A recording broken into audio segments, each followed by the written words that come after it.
Many have heard of American child beauty pageant queen, JonBenét Ramsey. At just age 6, she was a star, but she wouldn't live to see her 7th birthday.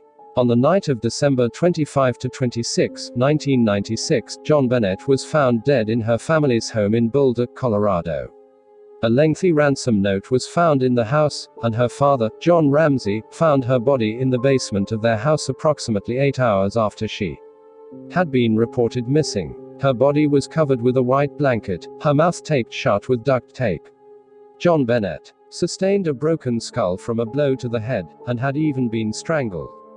A 1/4-inch white synthetic cord had been tied around her right wrist. Cord tied around JonBenét's right wrist. A similar cord was wrapped around her neck, and tied with a double knot at the back of her neck. The autopsy report stated that the official cause of death was asphyxia by strangulation associated with craniocerebral trauma, or suffocation by strangulation associated with extreme head trauma. Cord wrapped and tied around JonBenét's neck. While there was no evidence of conventional rape, sexual assault could not be ruled out. No semen was found, but there was evidence of vaginal injury, and at the time of autopsy, it was clear that her vaginal area had been wiped clean with a cloth. To this day, no one has been charged in the death of this little girl, and that leads one to wonder, what really happened to JonBenét? In the months leading up to her death, JonBenét had expressed discomfort to her mother regarding her private place. About 2 weeks before her death, she began to talk about scary people in long black robes. These people would gather around her and stick things into her private place. These things hurt her. She also spoke of the dark place where she was taken, people surrounding her wearing long black robes, a place where the only light was candlelight. What could this mean? Some believe that JonBenét was killed as a ritual sacrifice for the Illuminati. The Illuminati refers to various organizations or groups which are often alleged to conspire in world affairs. They mastermind events and plant agents in government and corporations in order to gain political power and influence. The Illuminati are often depicted as lurking in the shadows and pulling strings of power. The goal: New World Order. Could the Illuminati be responsible for the death of this little girl? There was approximately 2 inches of snowfall the night of JonBenét's murder, yet there were no footprints or tracks in the snow leading up to the Ramsey home when Boulder police arrived. In addition, there was no sign of a break-in of any type. All doors and windows had been locked. No windows were cracked or broken, and no door, window, or grate had been forced. The home security alarm had not been set off either. Ramsey home, in Boulder, Colorado. There were 4 people known to be in the house that night. JonBenét, her 9-year-old brother, Burke, and John and Patsy, the parents. However, there has been evidence of at least one additional adult being in the house: pubic hair found in JonBenét's blanket, DNA under her fingernails, and a drop of fluid on her stomach. A neighbor of the Ramseys, Melody Stanton, woke from a deep sleep the night of the murder. She said she heard the scream of a child for her brother Burke, to save her from being killed. She assumed it was sometime between midnight and 2 a.m., but didn't check a clock. She said, "It was the longest, most horrible scream I have ever heard in my entire life. It sent shivers down my spine. I could tell the sound was coming from the Ramsey house, and I knew instantly it had to be their little girl, JonBenét."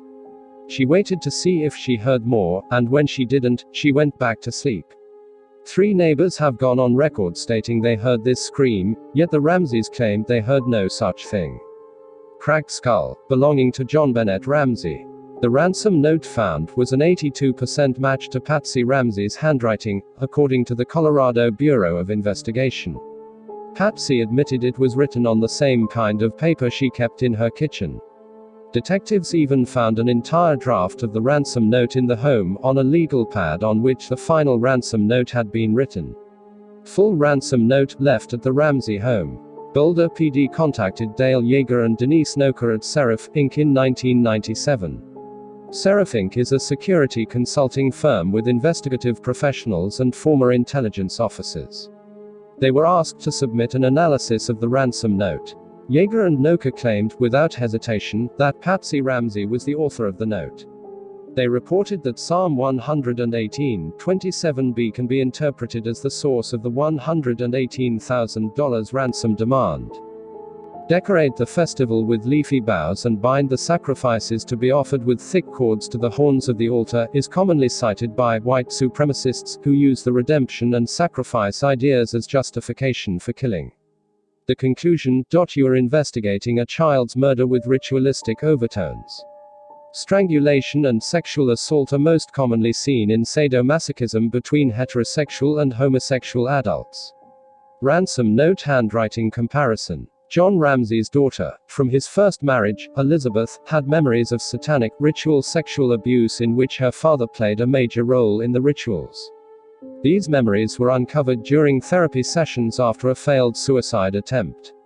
Several months after going public with these memories, she was dead, killed in a freak car accident. The manner of the accident has never been fully resolved to investigators' satisfaction. There is a satanic ring, centered in Denver, connecting to Boulder and Sedalia, Colorado, as well as many other communities such as Sedona, Arizona, and Omaha, Nebraska. JonBenét was killed on Christmas Eve, and Joseph Mengele created a sacrificial ritual for this date called the last bulb of the Christmas tree. Mengel's pseudonym, Greenbaum, means green tree, and relates to the Kabbalistic tree of life. The Illuminati term for the devil is JonBenét, and it's hard to believe that this was not the true inspiration for her name, JonBenét. John Ramsey ran Access Graphics, a company with offices in the Philippines, Amsterdam, Holland, and Denver, Colorado. This company did business with the W.M.